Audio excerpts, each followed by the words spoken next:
શિવ મહાપુરાણમાં બહુ પુષ્પોનું વર્ણન છે.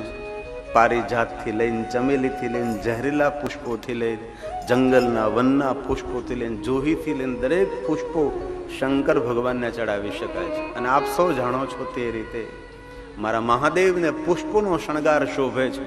ભલે પછી કોઈ મહાદેવને શણગાર કરે, પિતાંબર, મહાદેવને શ્વેતાંબર, મહાદેવને પાઘડી પહેરાવે, પણ એટલું બધું મન સ્વીકારે નહીં. તમે જો શિવ ભક્તોને પૂછો, તમે પિતાંબર, શ્વેતાંબર, શંકર ભગવાનને પાઘડી પહેરાવે, સોનાના ઘરેણા પહેરાવે, એમાં શંકર એટલો શોભે નહીં જે શંકર પુષ્પોના શણગારથી શોભે છે. મહાદેવ જે રુદ્રાક્ષની માળાથી શોભે છે, મહાદેવ જે સર્પોના હારથી શોભે છે, મારા મહાદેવનો શણગાર છે પુષ્પ. અને બહુ એક હૃદયથી વાત કહું છું, યાદ રાખવા જેવી. જે માણસ મહાદેવને પુષ્પોથી શણગારે છે ને, ભગવાન શંકર તેના પરિવારને સદગુણથી શણગારે છે. એ છે શંકર ભગવાન, એ છે મહાદેવજી. તેથી અમારા શિવાલયના પૂજારીઓ હોય ને, એ શંકર ભગવાનને ફૂલોથી શણગારે. એવી સુંદર માળાઓ, એવી સુંદર માળાઓ. આગલે દિવસે પુષ્પો બધા ભેગા કરી લે, પછી સાંજે ફૂલોની માળા બનાવવા બેસી જાય. કારણ કે સવારમાં તો એટલો બધો સમય ના મળે, સાંજે બનાવવી પડે. પહેલા 5, 5:30 નીકળે, કોઈ જગ્યાએથી પુષ્પો દૂર દૂરથી લઈ આવે. કારણ કે પૂજારી પાસે વેચાતા પુષ્પો લાવવાની ક્યાંય વ્યવસ્થા ન હોય, માંડ પોતાનું પૂરું કરતો હોય. તેથી પોતે ખુદ જાય, દૂર સુધી પુષ્પો બધા ભેગા કરે, સાંજે બેસે, સુંદર મજાના હાર બનાવે, પછી ભીનું કપડો ભરીને ટોપલીમાં ઢાંકી દે, અને પછી વહેલો સવારે ઊભો થાય, ટંકોરો વગાડીને મહાદેવને જગાડે, શિવાલય ખોલે, ભગવાનને ઝાડુ માર, બધું સાફ સફાઈ કરે, અને પછી ભગવાન મહાદેવ માટે ચંદન ઘસે, પૂજાની સામગ્રી તૈયાર કરી, તાજું જલ હોય, અને ભગવાન મહાદેવને જલાભિષેક કરે, સુંદર મજાનું ચંદનનું ત્રિપુણ કરે, પછી ધીરે પુષ્પોનો શણગાર કરે. પુષ્પોનો શણગાર કર્યા બાદ પછી પ્રણામ કરે, અને પછી ભગવાનની આરતી ઉતારે. અવસર મળે તો ક્યારેય મહાદેવને પુષ્પોનો શણગાર કરવાનો બહુ જ મહિમા છે. એક બહુ સુંદર વાત છે, યાદ રાખવા જેવી. જે માણસ પોતાના જાતથી ચંદન ઘસે, ઓરસા ઉપર ચંદન ઘસવું પડે, સુખડનું કાષ્ટ આવે, લાકડું આવે, તાકાત લગાવવી પડે, એમાં કેસર ભેળવો એટલે આવો રંગ થઈ જાય. એમાં ગંગાજળ ભેળવીને ચંદનને ઘસવામાં આવે. ગંગાજળ યુક્ત, કેસર યુક્ત ચંદન, આમ સુંદર મજાનું ચંદન ઉતારવાનું છે, ચંદન ઘસવાનું છે, અને પછી ચંદનનો લેપ મહાદેવને કરવાનો, અથવા ચંદનનો ત્રિપુંડ મહાદેવને કરવાનો. જે માણસ પોતાના હાથથી, પોતાના જાતથી ચંદન ઘસીને ભગવાન મહાદેવને ચંદનનો લેપ કરે છે, ઇન્દ્ર પણ તેને પરાજિત ન કરી શકે, ઇન્દ્ર તેને હરાવી ન શકે. આ શિવ પૂજાનો મહિમા છે ભલામણા, આ મહાદેવની પૂજાનો મહિમા છે. મેં કોઈ શિવાલયોમાં જોયું છે કે ભગવાન મહાદેવની સેવા કરવા માટે ભક્તો આવે, પૂજારી બાપુએ કંઈ કરવું ન પડે. એક ભક્ત આવે, ચંદન ઘસીને તૈયાર કરે, બીજો ભક્ત આવે, જલની બાલદી ભરી આવી દે, ત્રીજો ભક્ત આવે, પુષ્પો બધા ગોઠવી દે. પૂજારી બાપુએ તો ભગવાનને ખાલી પુષ્પો ચડાવવાના રહે. આવું કોઈ શિવાલયોમાં મેં જોયું છે. અને ક્યારે અવસર મળે તો આવી રીતે ભગવાનની સેવા કરવાનો બહુ મહિમા છે. અને ભગવાન શિવની પૂજા કરતા પણ અધિક ફલ ભગવાનની સેવા કરવાથી મળે છે. આપણે શિવાલય જઈને આંગણું બહારીએ, સાફ સફાઈ કરીએ, વ્યવસ્થિત બધી વસ્તુ ગોઠવીએ, શિવાલયના પટાંગણમાં વૃક્ષો હોય તેને જલ પાઈએ, એને પાણી પાઈએ, ફૂલ છોડવા આવીએ, વૃક્ષોનું જતન કરીએ, શિવાલયને શણગારીએ, શિવાલયને રંગરોગાન કરીએ, શિવાલયનો જીર્ણોદ્ધાર કરીએ. આ ભગવાન શિવજીની સેવા છે. આ સેવાનો બહુ જ મહિમા છે. તો ભગવાન મહાદેવની પુષ્પ પૂજાનો મહિમા શિવ મહાપુરાણની અંદર ખૂબ વિસ્તારથી અને સુંદર રીતે ગાયો છે. ત્યારબાદ ધાન્ય પૂજા છે. અનેક ધન ધાન્યોથી શિવની પૂજા થાય છે. કોઈ પણ એક ધાન્ય લેવાનું છે. પહેલા ભગવાનને શુદ્ધ જલથી સ્નાન કરાવવાનું, કપડાથી ભગવાનને કોરા કરવાના, ત્યારબાદ ચાવલ તો ચાવલ છે, ઘઉં તો ઘઉં જ, તલ તો તલ, બધા ધાન્ય ભેગા કરીને શિવની પૂજા નથી થતી. તેની અંદર સુગંધિત દ્રવ્ય પણ ન હોય, અબીલ ગુલાલ કોઈ પણ દ્રવ્ય પણ નહીં. બસ ચાવલ તો ચાવલથી ભગવાનને પૂરા ચાવલથી ઢાંકી દેવાના છે. આવી એક પૂજા છે. અને પછી ભગવાનની આરતી કરવાની, પ્રણામ કરવાનો, પરિક્રમા કરવાની. અને જે શિવજી ઉપર આપણે ચાવલ ચડાવ્યા હોય એ બધા ચાવલને લઈ લેવાના છે. લઈ અને પાત્રમાં ભેગા કરી શાલિગ્રામ શિલા સંગાત સર્વયાતિ પવિત્રતામ, ભગવાન શાલિગ્રામને સ્પર્શ કરાવી દેવાના, એમાંથી પ્રસાદ બને છે. આ એક પરંપરા છે. એક શ્લોક બ્રહ્માનો પ્રસાદ છે. તાંદુલ રૂપેણ લક્ષ્મી વૃદ્ધિ પ્રજા અખંડિતમ વિદ્યો વિપ્ર સંયમ ભક્તયા શિવો. ભગવાન શિવજીને અખંડ ચાવલ અને મહાદેવને જે કાંઈ વસ્તુ આપણે અર્પણ કરીએ બધી અખંડ વસ્તુ અર્પણ કરીએ છીએ ને. જલધારા અખંડ, પુષ્પ અખંડ, બિલ્વપત્ર અખંડ, શ્રીફળ મહાદેવને અખંડ. શિવાલીજીને શ્રીફળને આપણે તોડતા ફોડતા નથી ને, આખું શ્રીફળ ભગવાનને અર્પણ કરીએ. શા માટે ભગવાનને અખંડ શ્રીફળ? એટલા માટે ભગવાન મહાદેવજી અખંડાનંદ છે. અખંડ શ્રીફળ મહાદેવને અર્પણ કરવાથી આપણો પરિવાર અખંડ રહે, આપણો પરિવાર થોડો પણ ખંડિત ન થાય. તેથી મહાદેવને પૂરેપૂરું શ્રીફળ, અખંડ શ્રીફળ શંકર ભગવાનને આપણે અર્પણ કરીએ છીએ, તોડતા ફોડતા નથી. ફલ, શ્રીફળ, ફૂંગીફળ અથવા પૈસા એ લિંગ અને પીઠથી દૂર અર્પણ કરવા. કોઈ કોઈ જગ્યાએ આપણે જોઈએ છે તો લિંગ અને પીઠની ઉપર ફલ, શ્રીફળ, ફૂંગીફળ, પૈસા થાળામાં કોઈ મૂકે, પીઠમાં, એ પરંપરા નથી.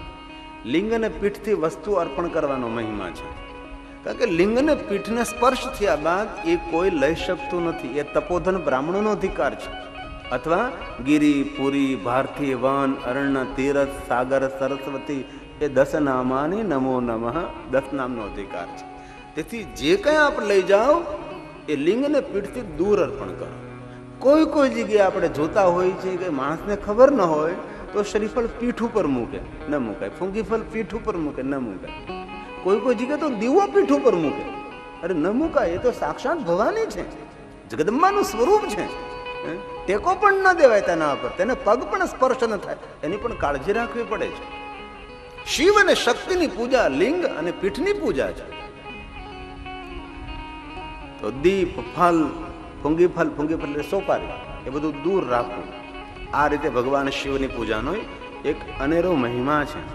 એને ધાન્ય પૂજા કહી છે. અનેક ધાન્યનું વર્ણન શિવપુરાણમાં છે. કયું ધાન્ય મહાદેવને અર્પણ કરવાથી કેવું ફળ મળે, કેવી કામના પૂરી થાય, એનો આખો એક મહિમા છે. હવે ત્રીજી મહાદેવની પૂજા છે, જે પૂજાનું શ્રવણ કરવા માત્રથી પરિવારનું કલ્યાણ થાય છે. આ કથા સાંભળવાથી શું મળે છે? તો કે કથા સાંભળવાથી આપણું ને આપણા પરિવારનું કલ્યાણ. આ શા માટે 3 કલાક સાંભળીએ આપણે? એટલા માટે આપણે કથા સાંભળીએ છીએ, આપણું આપણા પરિવારનું સુખ થાય, મંગલ થાય, કલ્યાણ થાય, એના માટે કથા. બ્રહ્મા બોલ્યા છે, અતઃ પરમ પ્રવક્ષ્યામિ ધારા પૂજા ફલમ મહતં યસ્ય શ્રવણ માત્રેણ કલ્યાણં જાયતે નૃણાં કલ્યાણં જાયતે. પરિવારનું કલ્યાણ થશે, પરિવારનું મંગલ થશે આ કથાનું શ્રવણ કરવા માત્રથી. જલધારા હિ કર્તવ્યમ ભક્તિ તત્પરે. ભગવાન મહાદેવને જલ ચડાવવું એ માનવ માત્રનું કર્તવ્ય છે. જે માણસ શિવજીને જલ નથી ચડાવતો તે માણસ પ્રકૃતિના ઋણમાં રહે છે. જ્યારે ભગવાન શિવજીને જલ ચડાવીએ ત્યારે વિષ્ણુના મુખમાંથી પ્રગટ થયેલા મહાદેવના 1000 નામ બોલવા, અથવા પુરુષ સૂક્ત બોલવું, અથવા રુદ્રી પાઠ કરવો, અથવા મૃત્યુંજય મંત્ર બોલવો, અથવા ઓમ તત્પુરુષાય મંત્ર બોલવો, અથવા પંચાક્ષર, અથવા મહાદેવ મહાદેવ, અથવા શિવ શિવ, અને મૌન બનીને પણ ભગવાન મહાદેવને જલધારા કરી શકાય છે. આવો એક સુંદર મહિમા છે. ધૃતધારા શિવે કાર્ય યાવન મંત્ર સહસ્ત્ર. વિષ્ણુના મુખમાંથી પ્રગટ થયેલા મહાદેવના 1000 નામ બોલીને મહાદેવને ઘી ચડાવવામાં, ઘીની ધારા કરવામાં આવે તો તદા વંશસ્ય વિસ્તારો, તેના વંશનો વિસ્તાર થાય છે, તેના પરિવારનો વિસ્તાર થાય. એમનો વંશ નિર્વંશ ન જાય, જાય તે નાત્ર સંશય. મહાદેવને ઘી ધારા જ્યારે પણ એ ઘીનું એક પણ બિંદુ ધરતી પર ન પડે તેની પૂરેપૂરી કાળજી લેવી પડે છે. શિવજીને જે કાંઈ ખાદ્ય દ્રવ્ય ચડાવવામાં આવે છે એ પૃથ્વીને સ્પર્શ ન થાય, એ ધરતી ઉપર ન પડે તેની પૂરી કાળજી લેવાની છે. અને જે ઘી મહાદેવને ચડાવે છે, પહેલા શુદ્ધ જલથી સ્નાન કરાવી, કોઈ દ્રવ્ય નહીં, ચંદન પણ નહીં, સુગંધ દ્રવ્ય પણ નહીં, અબીલ ગુલાલ, અન્ય કોઈ દ્રવ્ય નહીં, એકદમ ભગવાન સ્વસ્થ હોય. અને એ પ્રમાણે પછી ઘી અને પછી પીઠ હોય ત્યાં ધારા થાય, ત્યાં પાત્ર રાખવાનું, એ ઘી બધું ભેગું કરી લેવાનું છે અને ઘીમાંથી પ્રસાદ બને છે. આ પરંપરા દક્ષિણ ભારતની પરંપરા અને સાચી અને મૂળ પરંપરા છે. આપણે જે મધ્ય પ્રદેશ, ગુજરાત, આપણું ઉત્તર ભારત, એ પરંપરા ખોરવાઈ ગઈ છે. પરંપરા મૂળ પરંપરાની ખબર નથી. શિવની પરંપરાની મૂળ પદ્ધતિ એ દક્ષિણ ભારતમાં છે. તેથી જો તમે દક્ષિણ ભારતમાં ભગવાન શિવજીની પીઠ હંમેશા ખડી પીઠ, ઊભી પીઠ હોય છે. કારણ કે જો બેઠેલી પીઠ હોય તો કોઈ વસ્તુ આપણે પાત્રમાં ઝીલી નહીં શકીએ ને. ખડી પીઠ હોય, અને ઉત્તમ પીઠ ખડી પીઠ કહે. ખડી એટલે ઊભી પીઠ, ડમરું જેવી લાગે, ઊભી પીઠ હોય છે, એ શ્રેષ્ઠ પીઠ છે. અને ઉપર શિવલિંગ હોય, અને પછી મહાદેવને કાંઈ વસ્તુ ચડાવી એટલે એ પીઠ દબારે, ત્યાં ધારા થતી હોય, ત્યાં પાત્ર રાખવાનું, એ પાત્રમાં બધું દ્રવ્ય ભેગું કરવાનું હોય છે. ધારા પૂજા એટલે જે વસ્તુની ધાર થાય તેને ધારા પૂજા કહેવાય છે. કેવલમ દુગ્ધ ધારા તદા કાર્ય વિશેષતા. વિશેષ કોઈ કાર્ય જો પૂર્ણ કરવા હોય તો ભગવાન મહાદેવને દૂધની ધારા અર્પણ કરવી. શર્કરા મિશ્રિતા તત્ર યદા બુદ્ધિ જડો ભવે. કોઈ જડ બુદ્ધિ વાળો, મંદ બુદ્ધિ વાળો માણસ હોય, દૂધમાં સાકર મિશ્રિત કરી ભગવાન મહાદેવને દૂધાભિષેક કરે તો તેની જડ બુદ્ધિમાંથી બૃહસ્પતિ જેવી બુદ્ધિ, અતિ સુંદર દિવ્ય બુદ્ધિની પ્રાપ્તિ થાય છે. આવી રીતે ભગવાન મહાદેવની ધારા પૂજાનો શિવપુરાણમાં બહુ વિસ્તારથી મહિમા છે. ફલોના રસ, શેરડીનો રસ, કેસરયુક્ત જલ, એટલો મહિમા વિસ્તારથી છે. કઈ ધારા અર્પણ કરવાથી કેવું ફલ મળે, ધારા પૂજા છે. ત્યારબાદ એક વસ્તુ બ્રહ્માજી બહુ સુંદર બોલ્યા છે. આ દરેક ધારાઓનું ફલ પ્રાપ્ત કરવું હોય તો શ્રેષ્ઠમાં શ્રેષ્ઠ, સરળમાં સરળ ઉપાય છે. આપણે દરેક ફલોના રસની ધારા ન કરી શકીએ, ધ્યાન દેના. કોઈ પણ સુગંધિત દ્રવ્યની બધી ધારાઓ આપણે ન કરી શકીએ. આટલી બધી ઘી ધારા, દૂધ ધારા કેવી રીતે કરવી? પણ યાદ રાખવા જેવું બહુ સરસ વાત છે. દરેક ધારાઓ જે માણસ શિવજીને કરે અને દરેક ધારાનું જે ફલ મળે એ ફલ એક ધારા કરવાથી અર્પણ થાય. કઈ ધારા? બ્રહ્મા બોલ્યા છે, ધારા ગંગા જલ. ભગવાન મહાદેવને ગંગા જલની ધારા કરવાથી દુનિયાની દરેક ધારાઓનું ફલ પ્રાપ્ત થાય. ક્યારેક અવસર મળે તો શિવજીને વહાલામાં વહાલી કોઈ ધારા હોય તો ગંગા જલની ધારા છે. તેથી શિવ ભક્તો હરિદ્વાર જાય, શિવ ભક્તો ઋષિકેશ જાય, ઉત્તરકાશી જાય, ગંગોત્રી ગૌમુખ સુધી પહોંચે અને ત્યાંથી ગંગા જલ લાવે અને ભગવાન રામેશ્વરને ગંગા જલ ચડાવે. કોઈ શિવ ભક્તો ગંગોત્રીથી ગંગા જલ લાવી 12 જ્યોતિર્લિંગોને ગંગા જલ ચડાવે. કોઈ શિવ ભક્તો ગંગોત્રીથી ગંગા જલ લાવી પોતાના નગરમાં જે ભગવાન મહાદેવ બિરાજતા હોય એ પોતાના નગરની અંદર રહેલા મહાદેવને ગંગા જલ ચડાવે છે. આ એક અવસર છે. શિવ ભક્તોની અનેરી રીત છે. અવસર મળે તો મહાદેવને ગંગા જલ ચડાવો. શિવને ગંગા જલની ધારા બહુ પ્રિય છે. તુલસી એમ કહે છે કે ભગવાન મહાદેવને ગંગા જલ ચડાવવાથી સાયુજ્ય મુક્તિની પ્રાપ્તિ થાય છે. આ વરદાન, આ વચન, આ વાણી, આ શબ્દો રામચરિતમાનસ તુલસીનો પ્રસાદ છે. જો શિવ ગંગા જલ ચડાવા સાયુજ્ય મુક્તિ વો નર પાવા. જો શિવ ગંગા જલ ચડાવા સાયુજ્ય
ज्योतिर्गंगा में जा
પતિત ઉદ્ધારણી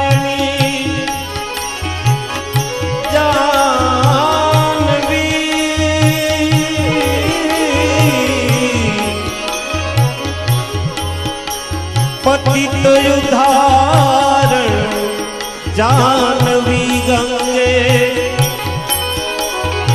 ખંડિત ગિરિવર મંડિત ભંગે ભીષ્મા જનની હે મુનિવર કન્યા પતિત નિવારણી ત્રિભુવન ભૂમે પતિત યુધારણી ત્રિભુવન ભૂમે હર હર ગંગે હર હર ગંગે હર હર ગંગે હર હર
ભગવાન મહાદેવને ગંગાજલ બહુ પ્રિય છે. તો પુષ્પ પૂજાનો મહિમા, ધાન્ય પૂજાનો મહિમા, ધારા પૂજાનો મહિમા છે. બ્રહ્મા હવે બહુ સુંદર બોલે છે. બ્રહ્માજી એમ કહે છે કે હે નારદ, આ સર્વ પૂજાનો ફલ ત્યારે જ મળે છે કર્તવ્યામ બ્રાહ્મણા નામ જંભોજંબે રુદ્ર સંખ્યા.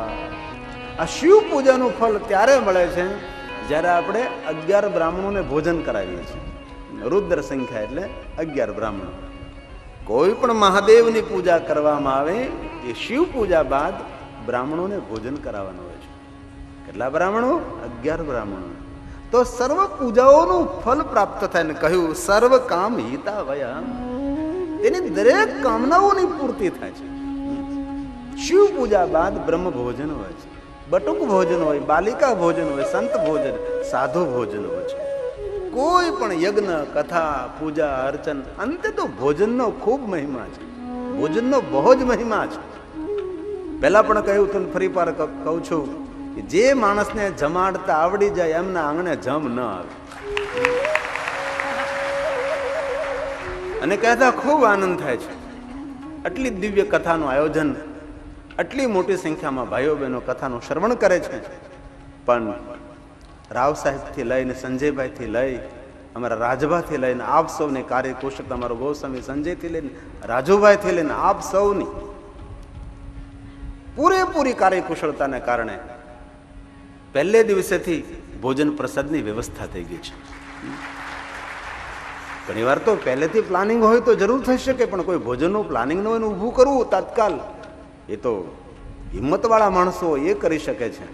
તેથી આ કથાના આયોજનમાં સંકળાયેલા ઓમ પરિવાર સાથે, પાગલ આશ્રમ સાથે જોડાયેલા દરેકને કોઈના નામ લવ ન લવ, કોઈનું નામ ચૂકી જવાય, અને જે આ કથામાં સેવા આપે છે એના પર મારો મહાદેવ કૃપા દ્રષ્ટિ કરે એવી શંકરને બહુ પ્રાર્થના કરું. અને મૂળ વાત તો એ મને બહુ ગમ્યું, આ પોરબંદરમાં આજ મને ઈ ટીવી ભક્તિ ચેનલમાંથી પૂછવામાં આવ્યું કે તમને પોરબંદરમાં શું ગમ્યું. મારે તો એવું જ ન કહેવાય કે રિવોલ્વર મને ગમી, પિસ્તોલ ગમે, એવું તો ન જ બોલે આપણે. ઘડીક તો એમ છું બોલી નાખું, પણ પછી મેં કીધું આ મીડિયાવાળા માણસો, પછી ધીમેકથી બોલ્યો રાવ સાહેબ, હું પોરબંદરમાં મને વધારેમાં વધારે જો વાત ગમી હોય તો પોરબંદરના સંસ્કાર સંપન્ન શ્રોતાજનો હું આવું એ પહેલાં બેસી જાય છે. એ વસ્તુ મને વધારેમાં વધારે ગમે, વધારેમાં વધારે ગમે. નહીંતર તો કેવું થાય કે વક્તાશ્રી મંગલાચરણ કરે, પછી અડધી પોણી કથા પૂરી થાય, પછી લડતા લડતા ડોલતા ડોલતા આવે, એટલે પછી આમ નહીં હોય, તમે બીજા અર્થમાં આમ જો એવી રીતે નહીં પાછા ચા પાણી પી નિરાતે આવે.